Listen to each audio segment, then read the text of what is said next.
तुम्हें पता है इस जिंदगी में अगर तुम ना होती तो क्या होता। वो उसकी नरम उंगलियां अपनी उंगलियों में थामे बड़ी निर्मियत से सहलाने लगा। पायल के होठों पर हल्की सी मुस्कान आ गई, वैसी मुस्कान जैसी तब आती है जब आप जानती हो कि आप सामने वाले के लिए कितनी अहम हैं। फिर भी वह राज आहूजा के मुंह से जवाब सुनना चाहती थी। क्या होता, उसने पूछा। राज ने गहरी नजरों से उसे देखते हुए कहा, वही होता जो ऑक्सीजन के बिना इस दुनिया का होता। फना हो जाता मैं। तुम मेरी जिंदगी में ऑक्सीजन की तरह हो पायल। मेरी आसपास रहा करो ताकि मुझे सांस आती रहे। वो उसे ऐसी मोहब्बत भरी नजरों से निहार रहा था जैसे उसे अपने सीने में छुपाकर रख लेना चाहता हो, जहां वह उसकी धड़कनों के साथ धड़कती रहे और कहीं उससे जुदा ना हो जाए। पायल हल्की हंसी के साथ बोली, अच्छा तो अभी मुझे रोकने के लिए डायलॉग की बरसात की जा रही है, मगर सुन लो, मैं रुकने वाली नहीं हूँ। मुझे जाना ही होगा राज। बस कुछ महीनों की ही तो बात है। जैसे ही मेरा ये प्रोजेक्ट कंप्लीट होगा उड़कर आपके पास आ जाऊंगी। और वैसे भी आपका बिजनेस सिर्फ ड्रेसिंग और पर्सनैलिटी से नहीं चलता। एक हाजिर जवाब दिमाग की भी जरूरत होती है, और वो थोड़ा सा मेरे पास है। ये कहते कहते वो खिलखिलाकर हंस पड़ी। ये प्रोजेक्ट मेरे दिमाग की बची खुची गर्मियों को भी खोल देगा। फिर हम दोनों साथ मिलकर काम करेंगे और इस दुनिया को हिलाकर रख देंगे। राज आहूजा बस उसे सराहना भरी नजरों से देखता रह गया। सीधी तरह बोलो, वो मुस्कुराते हुए बोला कि मैं किसी काम का नहीं हूँ। मेरा बिजनेस सिर्फ तुम्हारी इंटेलिजेंस की वजह से चल रहा है, वरना मेरे अपोजिशन तो कब के मुझे मुंह के बल गिरा चुके होते। वो बुरा माने बिना खुले दिल से अपनी बेइज्जती कर रहा था, क्योंकि पायल के सामने वह खुद को ऐसे ही ट्रीट करता था। पायल ने हल्के से उसे डांटते हुए कहा, अब ऐसी भी बात नहीं है राज। मेरा अकेला दिमाग कुछ नहीं कर सकता। जो भी आज तक हमने इस बिजनेस के लिए प्लान किया है वो हमने साथ मिलकर किया है। मेरे सामने यूं खुद को छोटा मत समझा करो। मुझे बिल्कुल अच्छा नहीं लगता कि मेरी जिंदगी में शामिल होने वाला मर्द मुझसे कम दर्जे की हैसियत पर खुद को रखे। फिर उसने उसका हाथ छुड़ाते हुए कहा, अच्छा अब हाथ छोड़िए वरना मेरी फ्लाइट छूट जाएगी। वो दोनों इस वक्त एयरपोर्ट के वेटिंग एरिया में खड़े थे। पायल की फ्लाइट की अनाउंसमेंट हो चुकी थी। 3 महीनों के लिए उसे अपने राज से दूर जाना था। ये फैसला दोनों के लिए बेहद मुश्किल था, मगर जरूरी भी। पायल हमेशा से अपने इंटेलिजेंस को उसकी पीक तक आजमाती आई थी। उसे चैलेंज पसंद थे। जिस यूनिवर्सिटी से उसने एमबीए किया था उसी के प्रोफेसर ने उसे एक इंटरनेशनल प्रोजेक्ट ऑफर किया था जो बेहद मुश्किल था, और उसके साथ तुर्की चलने का प्रस्ताव भी। और पायल को तो हमेशा से मुश्किलें ही पसंद थी, इसलिए उसने हामी भर ली। बस राज को मनाना सबसे मुश्किल काम था। 3 दिनों से वह उसके आगे पीछे घूम रही थी, मगर वो उसकी एक भी बात सुनने को तैयार नहीं था। मत जाओ ना पायल, बस 3 महीनों की ही तो बात है। मैं यूं ही गई और यूं वापस आ गई। ये सब बातें मत करो पायल, आखिर जाने की जरूरत ही क्या है। ये सिर्फ एक एक्सपेरिमेंट है, और वही एक्सपेरिमेंट तुम यहाँ बिजनेस में कर लो। मैं तुम्हें पूरी छूट देता हूँ, बस मेरे पास रहो। मैं 3 महीने तुमसे दूर नहीं रह सकता और तुम्हारे साथ जा भी नहीं सकता, क्योंकि पीछे इतना सब संभाल रहा हूँ। वह बच्चों की तरह नाराज हो गया था। पायल ने राज के दोनों गाल पकड़कर उन्हें जबरदस्ती इधर उधर खींच दिया। अगर नहीं जाने दोगे तो मैं ऐसे ही तुम्हें तंग करती रहूंगी, बहुत सिर खाऊंगी तुम्हारा। तुमने मुझे अपना पर्सनल मैनेजर रखा है ना, तो अब मैं बॉस की तरह तुम पर हुक्म चलाऊंगी। बॉस प्यारी सी धमकी दे रही थी और राज आहूजा ठहाका लगाने पर मजबूर हो गया। तो पहले मैं किसकी मानूं और असली बॉस कौन है? मैं तो बस नाम का ही बॉस हूं यार। मुझे तो लगता है किसी दिन तुम ही मुझे मेरे ही बिजनेस से निकाल दोगी, तो फिर दूर रहिए मुझसे, और होशियार भी। वो नकली गुस्से से बोली, इसी में आपकी भलाई है। अब तो कुछ नहीं हो सकता, राज मुस्कुराया। मैं सर से पांव तक तुम्हारे प्यार में डूब चुका हूँ। ऑफिस के सारे लोग मेरी पीठ पीछे बुराई करते हैं कि बॉस ने अपनी पर्सनल मैनेजर के साथ चक्कर चला रखा है, उसके पीछे पूरा लट्टू हो गया है। तो ठीक है, पायल बोली, उनकी बातों को गलत साबित कर दीजिए और मुझसे दूरी बना लीजिए। आखिर आपने मुझ में देखा ही क्या है? आपके पीछे तो हजारों हसीन लड़कियां लाइन लगाए खड़ी हैं, इतने अमीर, इतने स्मार्ट, और मैं तो एक आम सी लड़की हूँ, मेरे पास जरा सी अकल के अलावा कुछ भी नहीं है।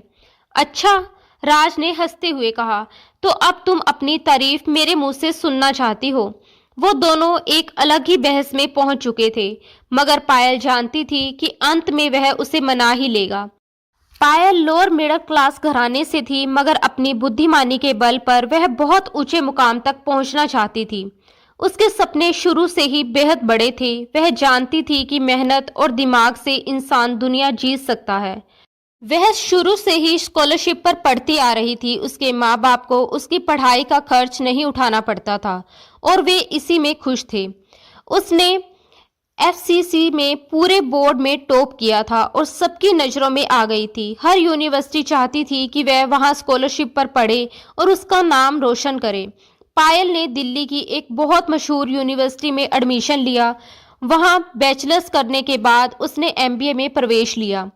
उसकी कामयाबियां और शोहरत दूर दूर तक फैल चुकी थी।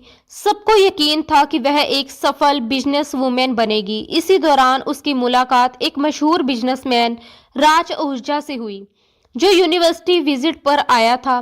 जब वह उसकी क्लास में आया और बिजनेस से जुड़े सवाल पूछे, तो पायल ने हर सवाल का जवाब बेहद खूबसूरती से दिया। एक सफल बिजनेस चलाने के लिए कौन कौन सी स्ट्रेटेजी होनी चाहिए, पायल सारे पॉइंट्स गिनाने लगी। राज उस पल बेतहाशा प्रभावित हुआ और उसने अपनी कंपनी में जॉब का ऑफर दे दिया। उस समय पायल का एमबीए का आखिरी सेमेस्टर चल रहा था, मगर वह साथ साथ नौकरी भी करना चाहती थी और यह उसके लिए बेहतरीन मौका था। वह राज आहूजा की कंपनी में इंटरनल के दौरान पर काम करने लगी, लेकिन जल्द ही उसने अपनी बेहतरीन काबिलियत दिखानी शुरू कर दी। उस वक्त राज आहूजा का बिजनेस उसके दुश्मन मलकीत के बिजनेस के मुकाबले काफी डाउन जा रहा था। पायल की बताई गई स्ट्रेटजी ने कमाल कर दिखाया। उनके प्रोडक्ट्स की मार्केट वैल्यू तेजी से बढ़ने लगी। हर कोई उन्हीं को प्रेफर करने लगा। मलकीत कहीं पीछे छूट गया और राज को लगने लगा कि ये सब पायल की बुद्धिमानी का नतीजा है। उसने पायल को अपना पर्सनल मैनेजर बना लिया और वह हर सलाह उसी से लेने लगा। धीरे धीरे राज और पायल एक दूसरे के काफी करीब आने लगे और एमबीए के बाद पायल ने ऑफिशियली राज की कंपनी के लिए काम करना शुरू कर दिया। उनकी कंपनी के बनाए प्रोडक्ट्स ने मार्केट में धूम मचा दी और राज देश के टॉप बिजनेसमैन में गिना जाने लगा। मगर इसके पीछे दिमाग और मेहनत पायल की ही थी और वह उसे क्रेडिट दिए बिना नहीं रह सकता था। उनका प्यार भी उनके बिजनेस की तरह पीक पॉइंट पर पहुंच चुका था। एक दूसरे के बिना सांस लेना तक मुश्किल हो गया था। इसी दौरान पायल को एक अहम प्रोजेक्ट के सिलसिले में तुर्की जाना पड़ा। राज चाहकर भी उसे रोक नहीं सका, मगर जाने से पहले उसने उसकी उंगलियों में अंगूठी पहनाकर उसे हमेशा के लिए अपना बना लिया था। पायल को अपनी किस्मत पर यकीन नहीं हो रहा था, लेकिन राज आहूजा जैसा इंसान मिल जाए तो उसे और क्या चाहिए था। मगर वह ये नहीं जानती थी कि उसी की बुद्धिमानी उसे कितने कठिन इम्तिहान में झोंकने वाली थी। आखिर कौन है पायल नाम की लड़की जिसने राज आहूजा की कंपनी को आसमान तक पहुंचा दिया। हर किसी की जुबान पर उसी कंपनी के प्रोडक्ट्स हैं, हमारा तो कोई नाम भी नहीं लेता। मलकीत अपने पर्सनल सेक्रेटरी पर चिल्ला रहा था। उसका बस नहीं चल रहा था कि राज आहूजा को तबाह कर दे। वह और राज कई सालों से एक दूसरे के कड़े प्रतिद्वंदी थे। दोनों एक ही तरह के प्रोडक्ट्स बनाते थे। पहले मलकीत के प्रोडक्ट्स मार्केट में अच्छी कीमत पाते थे और उनकी वैल्यू दिन ब दिन बढ़ रही थी, मगर अब वह पूरी तरह पीछे छूट गया था। यही बात उसे हजम नहीं हो रही थी। उसे अपनी सेक्रेटरी से पता चला कि राज आहूजा की कामयाबी के पीछे एक औरत का हाथ है, जिसने अपनी बुद्धिमानी से उसे इस मुकाम तक पहुंचाया है। मुझे वह औरत हर हाल में चाहिए। मैं उसे बर्बाद कर दूंगा। उसकी पूरी जानकारी शाम तक मेरे टेबल पर होनी चाहिए। मलकीत ने हुक्म दिया। उसकी सेक्रेटरी यस सर कहकर बाहर चली गई। शाम को मलकीत की मेज पर पायल की पूरी जानकारी रखी थी। वह मेडिकल क्लास घराने से थी, मगर उसका शैक्षिक रिकॉर्ड ऐसा था कि कोई भी प्रभावित हुए बिना नहीं रह सकता था। उसकी बुद्धिमानी का डंका दूर दूर तक बजता था। अच्छा, तो यही है राज आहूजा की कामयाबी की वजह। मलकीत बुदबुदाया। अब मैं देखता हूँ कि इसका बिजनेस कैसे आगे बढ़ता है। अगर इसे मुंह के बल ना गिराया तो मेरा नाम भी मलकीत नहीं। उसे पता चल चुका था कि पायल किसी प्रोजेक्ट के सिलसिले में तुर्की गई हुई है और मलकीत का इरादा था कि वह उसे वहीं से उठा लेगा और ऐसी जगह पहुंचा देगा जहां से राज आहूजा उसे ढूंढ भी ना सके। उधर राज आहूजा हाथ में फूलों का गुलदस्ता लिए दूसरी कलाई में बंधी घड़ी को बार बार देखते हुए बेचैनी से समय देख रहा था। आज उसे पायल को एयरपोर्ट से रिसीव करने आना था। उसने ये 3 महीने उंगलियों पर गिन गिन कर गुजारे थे और आज वह बेताबी से उसके इंतजार में खड़ा था। फ्लाइट लैंड हो चुकी थी और यात्री एक एक करके बाहर निकल रहे थे। राज की निगाहें भीड़ के बीच बस पायल को तलाश रही थी, मगर वह कहीं दिखाई नहीं दी। थोड़ी ही देर में सारे पैसेंजर्स बाहर आ चुके थे, लेकिन पायल उनमें नहीं थी। राज का दिल बेचैनी से भरने लगा। पायल ने खुद उसे कॉल करके कहा था कि वह इसी फ्लाइट से लौट रही है। तभी उसकी नजर उस प्रोफेसर पर पड़ी जिनके साथ पायल तुर्की गई थी। राज तुरंत उनके पास पहुंचा और घबराए हुए अंदाज में पायल के बारे में पूछा। प्रोफेसर खुद हैरान रह गए। अरे, वो तो मुझसे बहुत पहले निकल चुकी थी। उसे आपसे मिलने की बड़ी जल्दी थी, इसलिए मैंने भी उसे रोका नहीं। क्या वह अब तक आपसे नहीं मिली? ये सुनते ही राज का दिल और घबरा गया। उसने फौरन पायल को कॉल किया, मगर फोन बंद जा रहा था। ये क्या मजाक है पायल? मुझे ऐसे मजाक बिल्कुल पसंद नहीं, वह खुद से बुदबुदाया। पहले तो उसे लगा कि शायद पायल कोई सरप्राइज देने वाली है, लेकिन 1 घंटा बीत गया, ना कोई कॉल आई, ना ही वह सामने आई। राज ने एयरपोर्ट स्टाफ से पूछताछ की, मगर किसी को भी नहीं पता था कि वह कहाँ गई। दोपहर कब शाम में बदल गई उसे एहसास ही नहीं हुआ। भारी मन के साथ वह ऑफिस पहुंचा। शायद पायल वहीं हो, लेकिन वहां भी उसका कोई निशान नहीं था। उसका फोन लगातार बंद जा रहा था और राज की बेचैनी हर पल बढ़ती जा रही थी। पायल ऐसा मजाक कभी नहीं कर सकती थी। उसने उसके घर भी खबर भिजवाई, मगर वहां भी वह नहीं पहुंची थी। जब घर वालों को पता चला कि पायल लौट तो आई है, मगर घर नहीं पहुंची, तो उनकी चिंता भी बढ़ गई। राज ने मुश्किल से उन्हें ढांढस बंधाया। उसने अपने जान पहचान वाले हर इंसान को कॉल किया, लेकिन कहीं से भी कोई खबर नहीं मिली।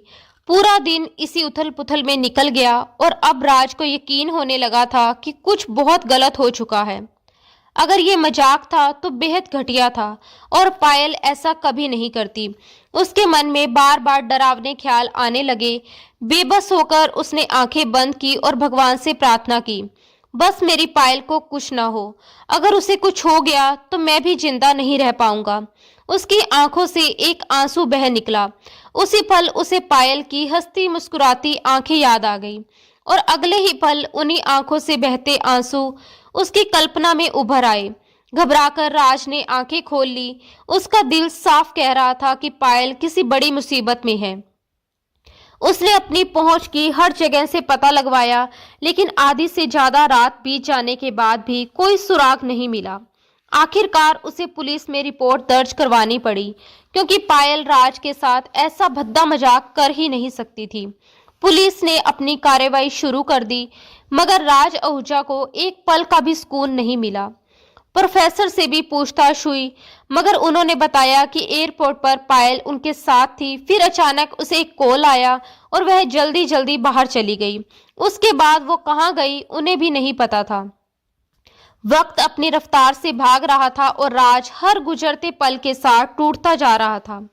पायल को ढूंढने के लिए उसने जमीन आसमान एक कर दिया। उसने अपना काम, अपनी खुशियां, यहाँ तक कि खाना पीना तक छोड़ दिया, मगर पायल कहीं नहीं मिली। देखते देखते उसके गायब हुए 1 हफ्ते से ज्यादा हो चुका था। राज आहूजा पूरी तरह बिखर चुका था। वह अंदर ही अंदर ना जाने कितनी यातनाओं से गुजर रहा था। उधर पायल के माँ बाप को भी रो रो कर बुरा हाल था। राज कभी कभी उनके पास जाता, उन्हें ढांढस बंधाता, मगर अब उसकी अपनी तसल्ली भी उसे खोखली लगने लगी थी। आखिर किसने उससे दुश्मनी निकाली थी? राज के दुश्मन तो बहुत थे। वह किस किस पर शक करता? पुलिस अपनी जांच में लगी थी। उसने खुफिया एजेंसियों तक में रिपोर्ट दर्ज करवा दी थी, लेकिन ऐसा लग रहा था जैसे पायल कभी इस धरती पर थी ही नहीं। उधर पायल रस्सियों से बंधी एक अंधेरे कमरे में पड़ी थी।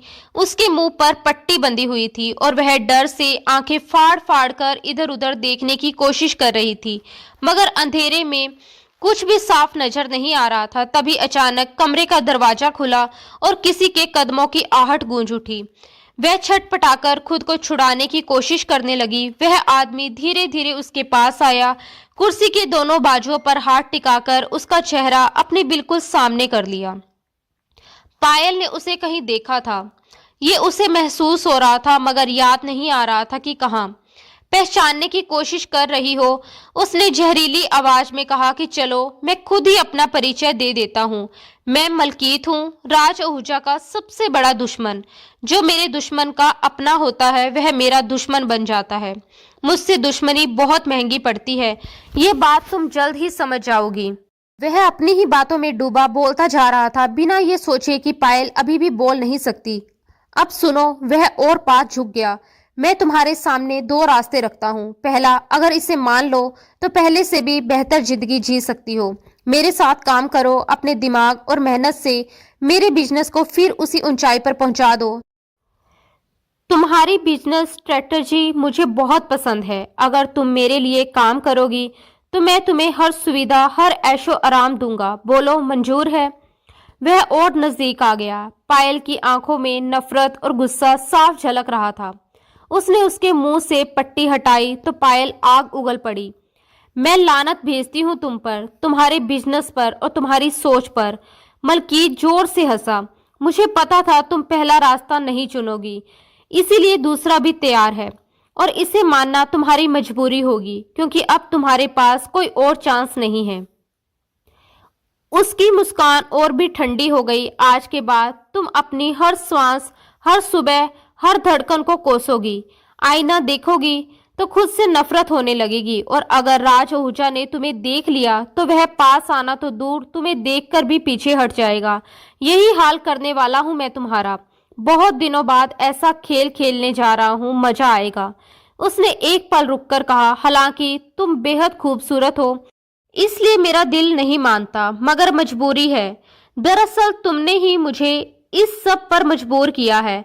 मैंने तो तुम्हें पहले ही एक रास्ता दिया था, लग्जरी जिंदगी का, मगर तुम बहुत जिद्दी हो और इस जिद की कीमत तुम्हें बहुत भयानक तरीके से चुकानी पड़ेगी। पायल की समझ में नहीं आ रहा था कि मलकीत आखिर कहना क्या चाहता है और उसके इरादे क्या हैं, मगर उसकी आंखों में मौजूद शैतानी चमक देखकर पायल का पूरा वजूद कांप उठा। वह खुद में सिमटती चली गई। तुम मेरे साथ ऐसा कुछ भी नहीं करोगे मलकीत। अगर तुम्हें अपनी जिंदगी प्यारी है तो अभी भी वक्त है। मुझे छोड़ दो, वरना राज तुम्हें जिंदा नहीं छोड़ेगा। उसकी आवाज डर से कांप रही थी। ये सुनकर मलकीत का भयानक ठहाका कमरे में गूंज उठा। वह मेरा कुछ नहीं बिगाड़ पाएगा।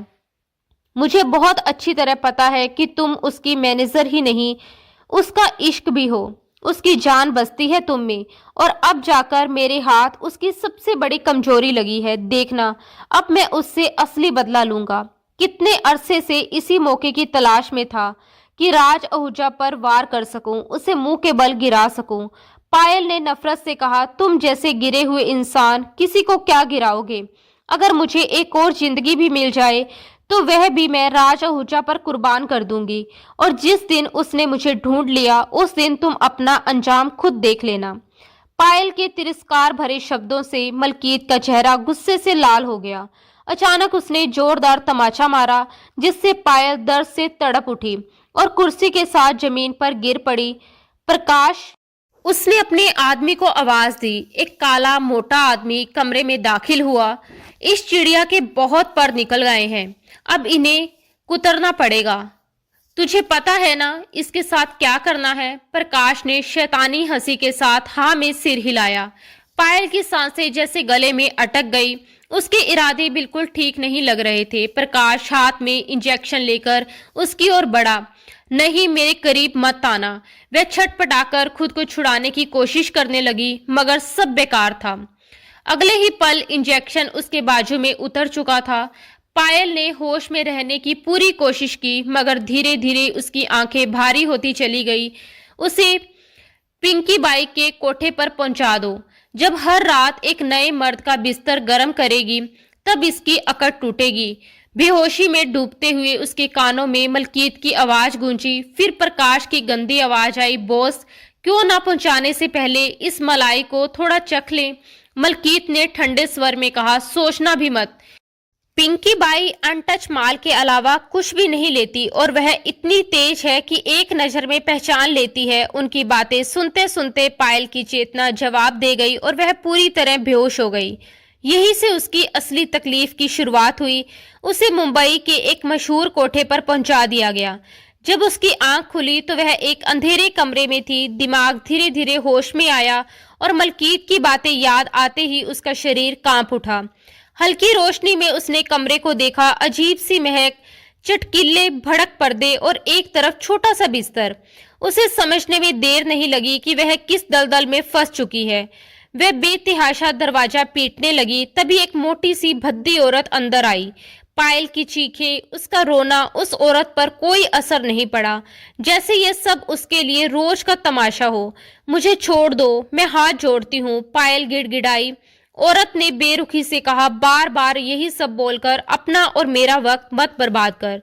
अब जब यहाँ आ चुकी हो तो यहाँ से निकलने का कोई रास्ता नहीं है। जितनी जल्दी खुद को तैयार कर लोगी उतना ही तुम्हारे लिए अच्छा होगा। कभी नहीं, मरकर भी मैं ये सब नहीं करूंगी। पायल चीखी, तुम सब बहुत बड़ा गुनाह कर रहे हो।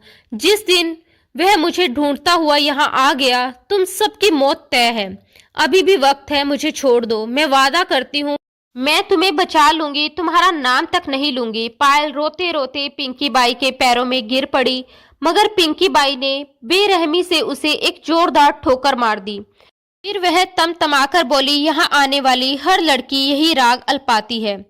अगर मैं सबकी सुनने लगी हूँ तो मेरा धंधा यही चौपट हो जाएगा। फिर उसने हुक्म दिया, आशा, इसे तैयार कर, आज हमारा खास मेहमान आने वाला है। पायल की नकार, उसकी गिड़गिड़ाहट, किसी का दिल नहीं पसीजा। पिंकी बाई आदेश देकर वहां से चली गई। आशा उसके पास आई और रूखे स्वर में पूछा, नाम क्या है तुम्हारा? पायल बस फटी फटी आंखों से उसे देखती रही।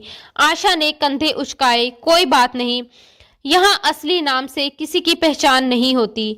आज से तुम्हारा नाम चंदा। कमरे के कोने में रखी अलमारी खोलकर उसने एक अजीब सा भड़कीला कपड़ा निकाला और जबरदस्ती पायल को पहना दिया। थोड़ी देर के बाद एक अधेड़ उम्र का आदमी कमरे में दाखिल हुआ। उसे देखते ही पायल डर के मारे दीवार से चिपक गई। मेरे पास मत आना, वह कांपती आवाज में बोली, मगर आदमी दरवाजा अंदर से बंद कर चुका था। कुछ ही देर में वह आदमी बुरी तरह चीखता चिल्लाता हुआ बाहर भागा और पिंकी बाई से अपने पैसे वापस लेकर चला गया। पिंकी बाई हैरान रह गई। जब वह कमरे के अंदर पहुंची तो देखा पायल जमीन पर पड़ी पागलों की तरह चीख रही थी। पिंकी बाई की मार से वह बेदम होकर गिर पड़ी। अगले कई दिनों तक यही सिलसिला चलता रहा। जो भी आदमी कमरे में आता पायल की चीखों से घबराकर भाग जाता। पिछले 2 महीनों से वह उसी कमरे में बंद थी। अब अगर कोई उसे देखता तो पहचान भी नहीं पाता। उसके बाल बुरी तरह काट दिए गए थे। रोज उसे मानसिक यातना देने के लिए कोई न कोई तमाशा रचाया जाता ताकि वह टूट जाए। पिंकी बाई जैसे उससे कोई पुरानी दुश्मनी निकाल रही हो। उसने कई बार पायल को जबरदस्ती अलग अलग लोगों के सामने पेश किया, मगर उसकी हालत इतनी बिगड़ चुकी थी कि कोई उसे छूने की हिम्मत तक नहीं करता था। उसकी खूबसूरती कहीं खो गई थी। पिंकी बाई ने उसे जैसे जिंदा लाश बना दिया था। नाचने पर मजबूर किया जाता, पीटा जाता, कई कई दिन भूखा रखा जाता। इतनी कठोर सजा मिली थी कि सोचने समझने की ताकत भी लगभग खत्म हो चुकी थी। फिर भी अगर उसके दिल में कोई नाम जिंदा था तो वो था राज आहूजा, जिसकी उसे हर सांस में जरूरत महसूस होती थी। 6 महीनों से वह भयानक तकलीफ झेल रही थी। इस वक्त भी वह आंसू पोंछे खुद में सिमटी कमरे के एक कोने में दुबकी बैठी थी। कमरे में उसके अलावा एक और लड़की थी और 2 मर्द, एक उस लड़की के लिए, एक पायल के लिए। मगर पायल के करीब जाने से पहले वे दोनों उस लड़की के पास चले गए जो अपनी मर्जी से उन्हें वक्त देने को तैयार थी। वैसे भी अब पायल उन्हें आकर्षक नहीं लगती थी। वह डरावनी सी टूटी बिखरी लगती थी। कमरे में जो कुछ हो रहा था उसे देखने की हिम्मत पायल में नहीं थी। उन आवाजों से उसे घिन आ रही थी। कुछ ही पलों में उसे फिर दौरा पड़ा और वह जोर जोर से चीखने लगी, इतनी जोर से कि दोनों आदमी उसे पागल समझकर वहां से भाग गए। तू पागल हो गई है, वह दूसरी लड़की गुस्से में बोली। खुद तो धंधा करती नहीं और मुझे भी नहीं करने देती। अगर ग्राहक खुश होकर नहीं जाएगा तो पिंकी बाई खाने को नहीं देती, जैसे तुझे नहीं देती। इतना कहकर उसने पायल के गाल पर जोरदार थप्पड़ मारा और बड़बड़ाती हुई कमरे से बाहर चली गई। पायल ने हड़बड़ाकर दरवाजा बंद कर दिया। उसके हाथ पूरी तरह कांप रहे थे। उसने एक नजर बिस्तर पर डाली और तुरंत अलमारी के पीछे छिप गई। किस किस रूप में किस्मत उसे रुला रही थी, ये सोचकर वह फूट फूट कर रो पड़ी। जितना उसने पूरी जिंदगी में नहीं रोया था, उससे कहीं ज्यादा वह इन 6 महीनों में रो चुकी थी। वह खुद में सिमट गई थी। उस बिस्तर की तरफ देख पाना उसके लिए नामुमकिन था। उसने सारी लाइटें बंद कर दी और अंधेरे में सिसकती रही। बाहर दरवाजा जोर जोर से पीटा जाने लगा। पिंकी बाई की आवाज थी।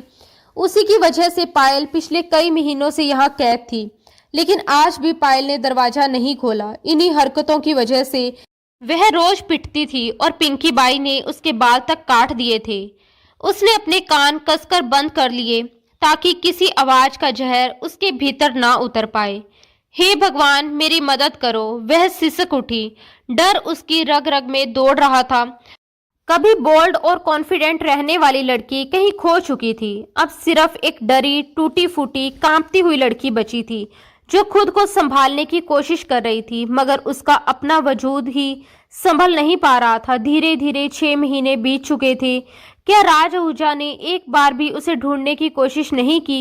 एक बार भी नहीं। वह रोते रोते खुद से सवाल कर रही थी। क्या उसने ये भी नहीं सोचा कि उसकी पायल कहाँ गई? वह सिसक उठी, मगर जवाब में सिर्फ खामोशी थी। वह तो मेरे बिना सांस भी नहीं लेता था, तो क्या अब तक वह जिंदा भी होगा? ये सोचकर उसका दिल और बैठ गया। तभी अचानक दरवाजा खुला। वह झट से खड़ी हो गई। उसकी टांगें कांप रही थी। उसके अंदर जरा सी भी हिम्मत नहीं बची थी। वह पीछे हटने लगी खुद को बचाने की कोशिश में, मगर पिंकी बाई ने हमेशा की तरह 2 आदमियों को इशारा किया। उन्होंने उसके कमजोर शरीर को कसकर पकड़ लिया। पिंकी बाई ने अपने दिल की ना जाने कौन सी जलन उसके शरीर पर उतार दी। उसने उसे बेरहमी से मारा, बाल नोचे। पायल में अब चीखने तक की ताकत नहीं बची थी। दर्द से उसका पूरा वजूद तड़प रहा था, मगर पिंकी बाई की हैवानियत के आगे वह एक शब्द भी नहीं बोल पाई। जब पिंकी बाई थक गई तो बोली, अब इस लड़की को बाहर फेंक दो। वे दोनों आदमी मन ही मन शर्मिंदा थे। रोज की तरह नजरें चुराते हुए वहां से निकल गए। पायल अब बहुत कमजोर हो चुकी थी। वह मुंह के बल जमीन पर गिर पड़ी। अरे साहब, क्या मुसीबत भेज दी है आपने, जरा भी कमाई नहीं देती ये आफत। पिंकी बाई किसी से फोन पर कह रही थी। तभी दरवाजा फिर खुला। किसी के जूतों की टकटक कमरे में गूंजने लगी। एक जूता आकर पायल के चेहरे के बिल्कुल पास रुक गया। वह आदमी झुका और मोबाइल की टॉर्च से उसके चेहरे पर रोशनी डाली। उसके चेहरे पर गहरे जख्म थे। सुनहरे बाल जगह जगह से बेरहमी से कटे हुए थे। हाथों पर भी घाव थे। वह आदमी बड़ी शांति से मुस्कुराया। तेज रोशनी से पायल ने आंखें कसकर बंद कर ली। अरे अरे, कितनी मेहमान नवाजी कर दी तुम लोगों ने इसकी। वह ठहाका लगाकर हंसा। पायल ने आंखें खोल दी। शायद वह समझ गया था कि वह उसे पहचान चुकी है। तभी अंधेरे में एक डरावनी ठोकर गूंजी। पायल ने उठने की कोशिश की, मगर उसका टूटा हुआ शरीर साथ नहीं दे रहा था। वह बुरी तरह जख्मी थी। अचानक वह आदमी खड़ा हुआ और उसने पायल के उसी घायल हाथ पर अपना जूता रख दिया, इतनी जोर से कि वह बिना पानी की मछली की तरह तड़प उठी। ये सजा राज आहूजा के नाम की है मेरी जान। वह उसके घायल चेहरे पर उंगलियों से लकीर खींचते हुए बोला। दर्द से वह बिलक पड़ी। उसने लाइटें जलाने को कहा। रोशनी होते ही मलकीत का चेहरा पायल की आंखों के सामने साफ हो गया। वह भीगी टूटी नजरों से उसे देख रही थी। ओ माय डियर, तुम्हारा क्या हाल हो गया? वह जहर भरी हंसी हंसा। पायल भारी सांसें लेते हुए सिसकने लगी। उसकी हर सांस जैसे बोझ बन गई थी। आंसू चुपचाप उसके गालों पर बह रहे थे। मलकीत ने आखिरकार उसका हाथ दबाने वाला जूता हटा दिया और उसके पास बैठ गया। मुझे अफसोस है तुम्हारे साथ जो हुआ, बहुत अफसोस है, वह बनावटी हमदर्दी दिखाते हुए बोला। मगर इसमें गलती तुम्हारी थी, मेरी नहीं। तुम उस लूजर के साथ खड़ी थी, उसे आगे बढ़ा रही थी। वो मुझसे ज्यादा अमीर होता जा रहा था तुम्हारी वजह से। मैंने तुम्हें ऑफर दिया था ना कि मेरे साथ काम कर लो, मैं तुम्हें उससे कहीं ज्यादा देता, मगर तुम पर तो राज की मोहब्बत का भूत सवार था। पूरे 6 महीने हो गए, आया वो तुम्हें बचाने। अगर उसे इतनी ही मोहब्बत होती तो पाताल से भी ढूंढ लाता तुम्हें, मगर वह तो अपनी दुनिया में खुश है। शायद कोई नई लड़की भी फंसा ली होगी। ये कहकर वह हंस पड़ा। पायल ने बड़ी मुश्किल से सांस ली, जैसे उस एक श्वास में ही हजारों दर्द छिपे हो। जिस दिन उसे पता चल गया कि ये सब तुमने किया है, उस दिन तुम्हारा इस धरती पर आखिरी दिन होगा। वह तुम्हें टुकड़ों में काटकर गिद्धों को खिला देगा। टूटी टूटी सांसों से निकलते उसके शब्दों ने मलकीत के चेहरे का रंग बदल दिया। पल भर में उसके चेहरे पर अंधेरा छा गया। पायल को लगा जैसे उसके जख्मों की जलन थोड़ी कम हो गई हो। वह ना मुस्कुरा सकी, ना ताना मार सकी, मगर उसकी बात मलकीत के दिल में कहीं गड़ गई थी। अगले ही पल मलकीत ने गुस्से में उसके मुंह पर जोरदार थप्पड़ मारा। उसकी नाक से खून बहने लगा और आंखों से आंसू झलक पड़े। वह यही नहीं रुका, एक और बेरहम लात उसके शरीर पर पड़ी। पायल दर्द से चीख उठी। तुझे उसके पास और उसे तेरे पास मैं कभी नहीं पहुंचने दूंगा।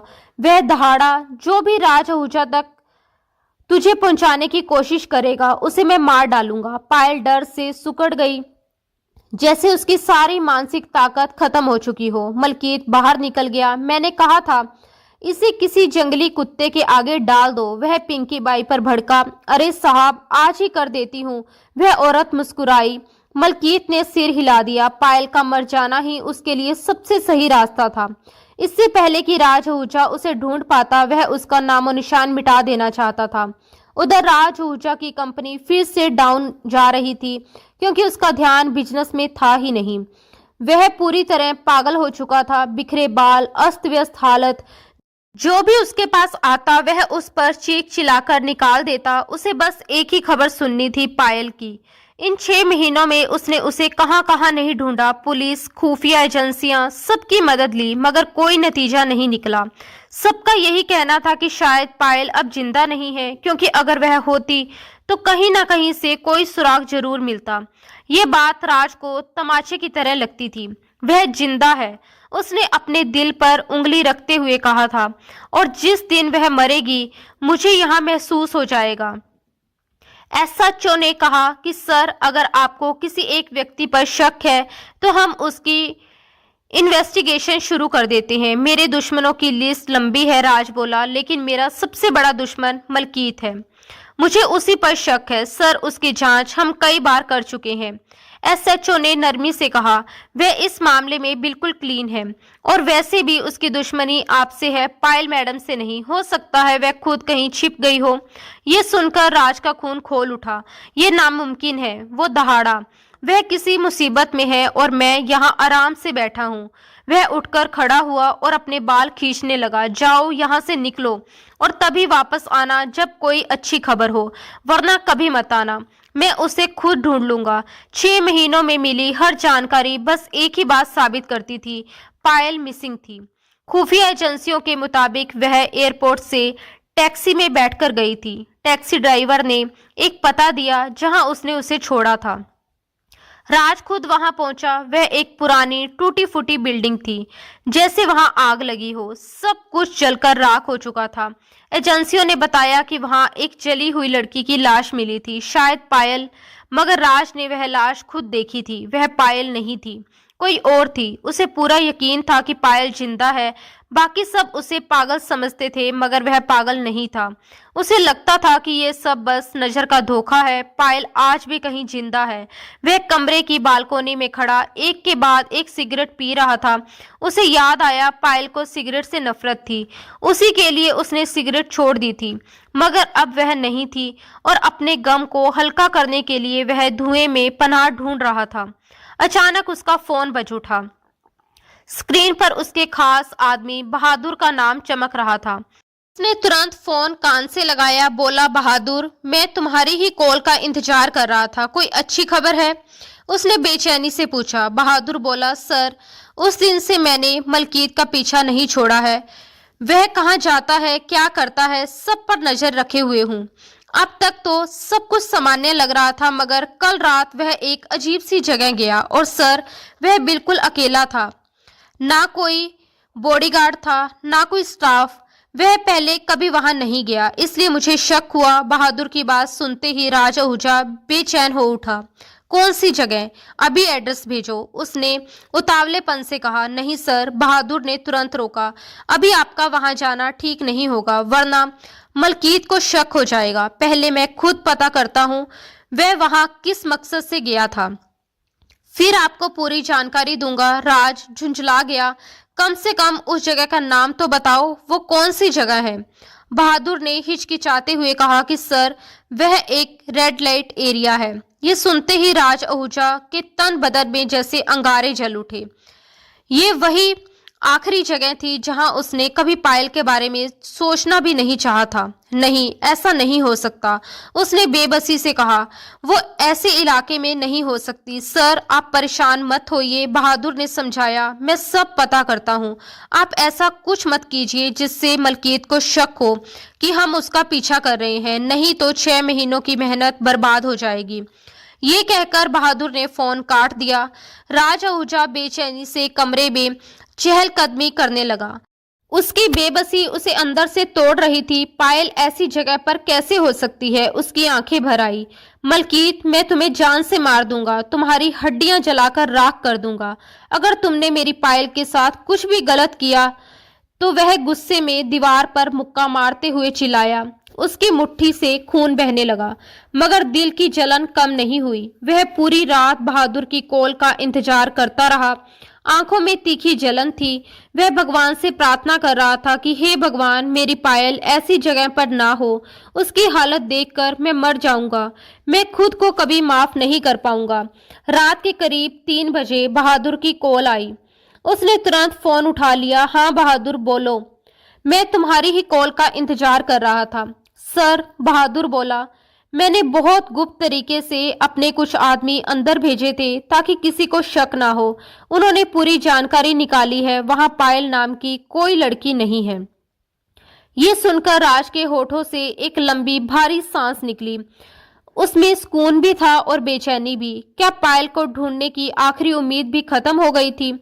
मगर अगली ही बात ने राज की रूह तक हिला दी। सर, कल रात एक लड़की को वहां से गुप्त रूप से बाहर ले जाया गया था, ठीक उसी रात जब मलकीत वहां आया था। उसके जाने के आधे घंटे के बाद। उस वक्त मैं मलकीत के पीछे था, इसलिए खुद देख नहीं पाया, मगर खबर पक्की है। मैं ये नहीं कह सकता कि वह लड़की कौन थी, क्योंकि वहां अक्सर लड़कियां लाई और ले जाई जाती हैं। यह सुनते ही राज के 14 तबक रोशन हो गए। उस लड़की को कहाँ ले जाया गया, अभी पता करो, उसने सख्त लहजे में कहा। और मुझे तुरंत बताओ बहादुर, वो लड़की कोई और नहीं, पायल ही है। मेरा शक बिल्कुल सही है कि इस सब के पीछे सिर्फ और सिर्फ मलकीत का हाथ है। किसी भी तरह उसका ठिकाना ढूंढो, फिर मैं खुद वहां जाऊंगा। और उसके आदेश पर बहादुर ने सिर्फ यस सर कहा और फोन काट दिया। फोन रखते ही राज फिर बेचैनी से कमरे में टहलने लगा। उसकी आंखें लाल हो चुकी थी और दिल ऐसा लग रहा था जैसे किसी ने तेज खंजर से चीर दिया हो। उसे पता था कि अब उसकी जिंदगी से सुकून हमेशा के लिए चला गया है। वह खुद को उम्र भर पायल का अपराधी समझेगा। वह फूल जैसी नाजुक लड़की थी। उसका चेहरा याद आते ही राज की आंखें गीली हो गई और चेहरा तपने लगा। रात ढल गई, सुबह भी हो गई, मगर राज की आंखों में नींद नहीं आई, जैसे नींद उससे हमेशा के लिए रूठ गई हो। उधर मलकीत अपने ऑफिस में बेचैनी से बैठा था। तभी पिंकी बाई की कॉल आ गई। उसने झुंझलाकर फोन उठाया। कितनी बार कहा है तुम्हें, मेरे पर्सनल नंबर पर कॉल मत किया करो, दूसरा नंबर मिलाया करो, पुलिस मेरा फोन ट्रेस कर रही है। उधर से पिंकी बाई की बेपरवाही आवाज आई। अरे साहब, मैंने भी कोई कच्ची गोलियां नहीं खेली हैं। आज तक कोई मुझे पकड़ नहीं पाया। आप बेफिक्र रहिए। और आपकी वो चमकीली गुड़िया, उसे मैं वहां पहुंचा आई हूँ जहां जंगली कुत्ते उसके वजूद को नोच डालेंगे। कई दिनों से भूखे हैं और औरत के लिए तरस रहे थे। वैसे भी पायल की हालत ऐसी थी कि यहाँ कोई ग्राहक उसे हाथ तक नहीं लगाता था, इसलिए मैंने उसे उन जानवरों के हवाले कर दिया है। उन्हें फर्क नहीं पड़ता कि लड़की कैसी हालत में है। बस लड़की होनी चाहिए। वह घिनौनी हंसी हंस पड़ी। मलकीत के होठों पर भी एक कुटिल मुस्कान फैल गई। शाबाश पिंकी बाई, तुमने मुझे खुश कर दिया। मगर ध्यान रहे, उसे नोचने के बाद उसका काम तमाम कर देना। मैं उसका बेजान वजूद राज आहूजा के घर भिजवाऊंगा ताकि वह जिंदगी भर खुद से नजरें ना मिला सके। मैं उसे तड़पते हुए देखना चाहता हूँ। तुम्हें पूरी उम्र इनाम मिलता रहेगा, मगर जुबान बंद रखनी होगी, वरना तुम्हारी हालत उस लड़की से भी बदतर कर दूंगा, समझी? मुझसे दुश्मनी लेना बेवकूफों का काम है। ये कहकर उसने फोन काट दिया। अब देखते हैं राज आहूजा, तुम्हारा बिजनेस कैसे चलता है और तुम कैसे सिर उठाकर जीते हो। ये सोचकर वह पागलों की तरह हंसने लगा। उधर वह फर्श के बिल्कुल बीचों बीच निढाल पड़ी थी। उसका शरीर अब सिर्फ हड्डियों का ढांचा रह गया था। बाल जगह जगह से टूटे और उलझे हुए थे। आंखें भीतर धंस चुकी थी। उसकी हालत इतनी बदतर थी कि कोई सामान्य इंसान उसके पास आने की हिम्मत भी ना करता। मगर वहां मौजूद लोग इंसान नहीं, हैवान थे। काली छांव जैसे शरीर और सफेद चमकते दांत। उन्हें बस इतना पता था कि उनके सामने एक लड़की है और आज उनकी दरिंदगी शांत होने वाली है। पायल कांपते बदन के साथ उन्हें देख रही थी, मगर उसमें इतना दम भी नहीं बचा था कि उठकर खुद को बचा सके। चारों तरफ उसे बस घना अंधेरा नजर आ रहा था। आज बच पाना नामुमकिन लग रहा था। अब तो उसने चीखने चिल्लाने की भी ताकत नहीं थी। पूरे शरीर पर इतने घाव थे कि हर घाव से उठता दर्द उसके होश छीन रहा था। उसका मन बस यही चाह रहा था कि वह मर जाए। उसने टूटे मन से दुआ की थी उसकी सांसें रुक जाए, क्योंकि अब और दर्द सहने की ताकत उसमें नहीं बची थी। अपनी इज्जत पर पड़े इस वार को वह झेल नहीं पा रही थी। उसकी आत्मा टूट रही थी, हौसला खत्म हो रहा था और उसे लग रहा था कि शायद आज उसका अंत यहीं इसी अंधेरे कमरे में हो जाएगा। तभी उनमें से एक दरिंदे जैसा आदमी उसकी ओर बढ़ा। वह उसके सामने झुका और उसे ऐसे घूरने लगा जैसे कोई बेबस शिकार उसके सामने पड़ा हो। फिर उसने पायल के टूटे फूटे बालों को मुट्ठियों में जकड़कर उसका चेहरा अपने घिनौने चेहरे के पास खींच लिया। पायल बेजान मिट्टी की तरह उसे देखती रह गई। उसके शरीर में विरोध की जरा सी भी ताकत नहीं बची थी। अगले ही पल उस दरिंदे ने उसे जोर से फर्श पर पटक दिया। उसका सिर तेज आवाज के साथ जमीन से टकराया और दर्द की एक तीखी लहर उसके पूरे वजूद में दौड़ गई। ऐसा लगा जैसे अब उसकी जान निकल जाएगी। दर्द के बीच एक पल को उसे अजीब सा सुकून भी महसूस हुआ कि अगर वह मर जाए तो इन सारी तकलीफों से छुटकारा मिल जाएगा और उसकी इज्जत भी बची रहेगी। मगर मौत इतनी आसान कहाँ होती है। अभी उसे और जीना था, और भी दर्द सहना था।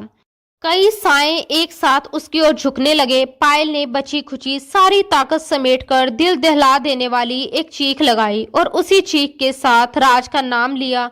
वह नाम इतनी पीड़ा, इतनी टूटी हुई सांसों से निकला कि जैसे पूरा कमरा कांप उठा। तभी बाहर से किसी भारी दरवाजे के टूटने की आवाज आई, फिर तेज कदमों की गड़गड़ाहट, जैसे कई लोग एक साथ अंदर घुस आए हों।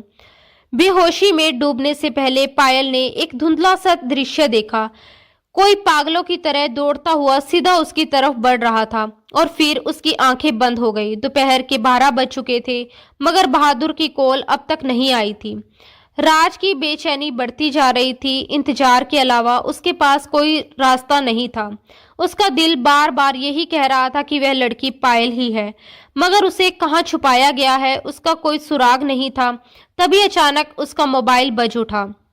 उसने फौरन फोन कान से लगाया। दूसरी तरफ बहादुर की कांपती हुई आवाज थी, सर, उस लड़की का ठिकाना मिल गया है। उसने बांद्रा के एक सुनसान इलाके का नाम बताया, जहां एक पुरानी जर्जर इमारत थी। उसी इमारत के अंदर लड़की को छुपाकर रखा गया था। बहादुर, तुम वहीं रहो, मैं पुलिस की भारी टीम लेकर पहुंच रहा हूं, राज ने तेजी से कहा। लेकिन सर, अगर वह लड़की पायल नहीं हुई तो? बहादुर ने घबराकर पूछा। राज ने दृढ़ आवाज में जवाब दिया, वह पायल ही है, मुझे पूरा यकीन है, और अगर वह कोई और भी हुई तब भी हम उसे बचाएंगे। ये कहकर उसने फोन काट दिया। उसे हर हाल में वहां पहुंचना था, इससे पहले कि बहुत देर हो जाए। जब उसकी आंख खुली तो वह अस्पताल के बेड पर थी। दोनों हाथों में ड्रिप लगी हुई थी और शरीर हिलने डुलने में असमर्थ था। आखिरी दृश्य जो उसे याद आया उसमें वे दरिंदे उसकी ओर बढ़ रहे थे कि अचानक दरवाजा खुला था और कोई उसकी तरफ आया। और वो कौन था? उसका दिमाग सुन्न था, जैसे सोचने समझने की ताकत ही खत्म हो चुकी हो। वह छत को घूरने लगी, तभी उसने महसूस किया कि कोई उसके सिरहाने उसके बाजू पर सिर रखे सो रहा है। पायल ने हल्के से अपना बाजू हिलाया। उस शख्स ने भी हलचल के साथ आंखें खोली और अचानक झटके से सिर उठाकर उसे देखा। दोनों की नजरें आपस में टकरा गई। राज जल्दी से उठकर सीधा हुआ। पायल मेरी जान, तुम्हें होश आ गया? Thank God. उसने उसके माथे पर होठ रख दिए। पायल अनखुली पलकों से उसे देखती रही, जैसे पहचानने की कोशिश कर रही हो वह कौन है। उसका दिमाग अब भी ठीक से काम नहीं कर रहा था। ना जाने ये हकीकत थी या कोई सपना। उसकी आंखों के सामने फिर से अंधेरा छा गया। पायल प्लीज आंखें खोलो, मेरी तरफ देखो, मैं हूं तुम्हारा राज, मैं आ गया हूं ना, अब तुम्हें कुछ नहीं होने दूंगा। वह पागलों की तरह उसके ऊपर झुका हुआ था, लेकिन पायल की आंखों के सामने अचानक वही सारे वहशी चेहरे घूमने लगे जो उस पर झपट रहे थे, जो उसके जिस्म को नोचने को तैयार थे। एकदम से वह बदहवास होकर चीखने लगी। उसकी दर्दनाक चीखें सुनकर राज घबरा गया। उसे संभालना उसके लिए मुश्किल हो गया। वह बेड पर पैरों को जोर जोर से पटकने लगी और अपनी कलाई से ड्रिप उतारने की कोशिश करने लगी। राज ने उसकी दोनों कलाई पकड़ ली और उसके चेहरे के पास झुककर घबराई हुई आवाज में बोला, पायल, ये मैं हूं, तुम्हारा राज। तुम्हें क्या हो गया है? तुम क्यों चिल्ला रही हो? मगर पायल की चीखें कम होने का नाम नहीं ले रही थी। तभी अचानक डॉक्टरों की पूरी टीम कमरे में आ गई। सर प्लीज आप पीछे हटिए, हम इन्हें संभाल लेंगे, डॉक्टर ने कहा। ना चाहते हुए भी राज दीवार के पास हट गया। पायल को इस हाल में देखना उसके लिए कियामत से कम नहीं था। कुछ देर बाद वह शांत हुई, उसकी आंखें बंद हो गई। डॉक्टर ने उसे बेहोशी का इंजेक्शन दे दिया था। वह गहरी नींद में चली गई थी। सर प्लीज बाहर चलिए, हमें आपसे कुछ जरूरी बातें करनी है, एक डॉक्टर ने कहा। राज भारी कदमों से उनके साथ बाहर आ गया। डॉक्टर ने कुछ रिपोर्ट्स उनके सामने रख दी। हमने उनके ब्रेन के कुछ टेस्ट किए हैं। उसका दिमाग बहुत ज़्यादा श्रिंक हो चुका है। अगर उसे बार बार ऐसे अटैक आते रहे तो उसे मेमोरी से जुड़ी दिक्कतें भी हो सकती हैं। हो सकता है कि वह अपने अतीत की कई बातें भूल जाए। उसे इतना ज़्यादा मानसिक टॉर्चर किया गया है कि उसका अब तक जिंदा रहना ही किसी चमत्कार से कम नहीं है। फिलहाल जब तक वह पूरी तरह रिकवर नहीं हो जाती, हमारा सुझाव है कि कोई भी उसके पास ना जाए। उसे लगता है कि जो भी उसके करीब आएगा वह उसे नुकसान पहुंचाएगा या मार देगा। इसी डर की वजह से वह चिल्लाने लगती है। डॉक्टर की बातें सुनकर राज सिर पकड़कर बैठ गया। क्या क्या वह मुझे नहीं पहचान रही? क्या उसे याद नहीं कि मैं कौन हूँ? उसने टूटे हुए स्वर में पूछा। 6 महीने तक जिस्मानी और मानसिक यातना झेलने के बाद आप उससे ये उम्मीद नहीं कर सकते कि वह एकदम सामान्य हो जाए। आपको सब्र रखना होगा, डॉक्टर ने उसे समझाया। राज भारी बदन लेकर अस्पताल के बाहर निकल गया। उसकी आंखों में सिर्फ आग थी। मैं तुम्हें जिंदा नहीं छोड़ूंगा मलकीत, तुम्हें इतनी तकलीफ दूंगा कि तुम सुकून शब्द का मतलब भूल जाओगे। वह मुट्ठियां भींचते हुए खुद से वादा कर रहा था। उसी वक्त एसएचओ उसके पास आया। सर, आपको पायल का सुराग कहाँ से मिला? उसे किसने किडनैप किया था? राज कुछ पल गहरी सोच में डूबा रहा, फिर सामान्य लहजे में बोला, वह मुझे एक पुरानी बिल्डिंग में मिली थी। किसी ने सूचना दी थी। जब मैं वहां पहुंचा तो जो लोग उसे वहां छोड़कर गए थे वे भाग चुके थे, इसलिए मैं नहीं जानता कि उसे वहां कौन लाया था। जब तक वह पूरी तरह ठीक नहीं हो जाती, इस बारे में कुछ कहना ठीक नहीं होगा। अगर आपको कोई भी जानकारी मिले तो जरूर बताइए, ताकि हम उस दरिंदे को गिरफ्तार कर सकें, एसएचओ ने कहा। राज ने सिर हिलाकर हामी भर दी और उसे जाने का इशारा किया। एसएचओ के जाते ही बहादुर उसके पास आया। सर, आपने ये क्यों नहीं बताया कि ये सब मलकीत ने किया है? आपने उसे क्यों बचा लिया? राज ने उसे घायल निगाहों से देखा और कड़वाहट भरी हंसी हंस पड़ा। तुम्हें लगता है कि मैं उसे पुलिस के हवाले कर दूंगा ताकि वह जमानत पर बाहर घूमता रहे? उसके खिलाफ कोई सबूत नहीं है। बस मैं जानता हूँ कि इस सब के पीछे वही है और सजा भी मैं ही दूंगा। इस देश की कोई पुलिस, कोई कानून उसे वो सजा नहीं दे सकता जो मैं दूंगा। बहादुर ने चुपचाप सिर झुका लिया और पीछे हट गया। अब राज को अपने खास आदमी को फोन करना था ताकि मलकीत के घर में आग लगाई जाए और ऐसा दिखे कि मलकीत भी अंदर ही जलकर मर गया। वह बिल्कुल वैसा ही बदला लेना चाहता था जैसा मलकीत ने उससे लिया था, बल्कि उससे भी कहीं ज्यादा। 3 दिन बाद मलकीत एक कुर्सी पर रस्सियों में जकड़ा हुआ था। जगह एक पुरानी जली हुई बिल्डिंग थी जिसकी दीवारें काली पड़ चुकी थी और जिसमें कोई खिड़की तक नहीं थी। वह 3 दिनों से भूखा प्यासा उसी हालत में पड़ा था। चिल्ला चिल्लाकर उसका गला सूख चुका था। अब तो बोलने की भी ताकत नहीं बची थी। उसे अच्छी तरह पता था कि ये सब किसने किया है, फिर भी वह एक बार भी अपनी गलतफहमी दूर करना चाहता था। उसे अब भी लग रहा था कि शायद उसे पुलिस के हवाले कर दिया जाएगा और सबूत ना होने की वजह से वह बच निकलेगा। लेकिन ये उसकी सबसे बड़ी भूल थी। जब वह भूख और प्यास से लगभग मरने ही वाला था, तभी किसी के कदमों की आहट सुनकर उसका दिल जोर से धड़क उठा। सामने जो खड़ा था वो कोई और नहीं बल्कि राज आहूजा था। अब तुम्हारा इस दुनिया से जाने का वक्त आ गया है मलकीत। मेरी पायल को जितना तुमने तड़पाया उससे कहीं ज्यादा मैं तुम्हें इस 1 महीने में तड़पा चुका हूँ। नहीं राज, मुझे छोड़ दो, मुझे माफ कर दो, मुझे मत मारो प्लीज। मलकीत गिड़गिड़ाने लगा, लेकिन राज का दिल अब पत्थर बन चुका था। बस करो ये ड्रामा, एक ही गोली और मलकीत की कहानी वहीं खत्म हो गई।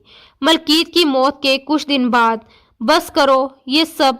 पायल ने राज का हाथ छुड़ाने की कोशिश की, जैसे उसकी पकड़ में वह चिड़िया की तरह फड़फड़ा रही हो। मुझे पता है कि तुम्हें मेरी कितनी परवाह है, छोड़ो मेरा हाथ। कैसे छोड़ दूं? राज ने मुस्कुराते हुए कहा। इस दिन का इंतजार तो कब से कर रहा था कि कब तुम मेरी पनाह में आओ और मैं तुम्हें फिर कभी आजाद ना करूं। पायल ने उसकी ओर देखा, आंखों में शिकायत थी। तो फिर आप मुझे भूल कैसे गए? मेरे पीछे क्यों नहीं आए? पूरा 1 महीना हो गया था। राज शरारत से मुस्कुराया। कोई अपनी सांस लेना भूल सकता है क्या? तुम तो मेरे लिए ऑक्सीजन हो जो वापस मेरी जिंदगी में लौट आई हो। अब मैं सच में सांस ले पा रहा हूँ। वो उसे सीने से लगाकर उसके बालों में उंगलियां फेरने लगा। झूठ बोलते हैं आप, मैं नहीं मानती। पायल ने उसकी शर्ट मुट्ठियों में भींच ली। राज ने नरमी से कहा, मैं कल ही वापस आया हूँ। एक जरूरी डील की वजह से देश से बाहर जाना पड़ा था। तुम साथ नहीं थी, इसलिए मामला सुलझाने में पूरा 1 महीना लग गया। मैं तो सीधे अस्पताल आने वाला था, लेकिन तुम्हारे साइकेट्रिस्ट का फोन आ गया। उन्होंने कहा कि अभी ना आओ क्योंकि तुम बहुत बेचैन हो। वो तुम्हारा सब्र आजमाना चाहते थे, देखना चाहते थे कि तुम कब तक मुझसे दूर रह पाओगी। वह हल्का सा हंसा और देखो ये ट्रिक काम कर गई, तुम खुद मेरे पास चली आई। पायल पहले कुछ पल के लिए हैरान रह गई, फिर धीरे धीरे खुद को संभाल लिया। मुझसे दूर क्यों भाग रही थी? राज ने उसका चेहरा दोनों हाथों में थामते हुए पूछा, जैसे उसकी आंखों में छुपा हर दर्द पढ़ लेना चाहता हो। पायल ने भराई हुई आवाज में कहा, मैं खुद को आपके लायक नहीं समझती थी। मुझे लगा अब मैं आपके साथ कदम से कदम मिलाकर नहीं चल पाऊंगी। वो तकलीफें, वो यातनाएं मुझे हमेशा सताती रहेंगी और आपकी जिंदगी भी उलझ जाएगी। उसने जानबूझकर ये सच छुपा लिया था कि वह अब तक अनछुई है, कि किसी मर्द ने उसे छुआ तक नहीं। वही राज को लगता था कि जिस जगह से वह लौटी है उसकी गंदगी उसके वजूद तक जरूर पहुंची होगी। फिर भी उसने अपनी पायल को छोड़ना नहीं चाहा।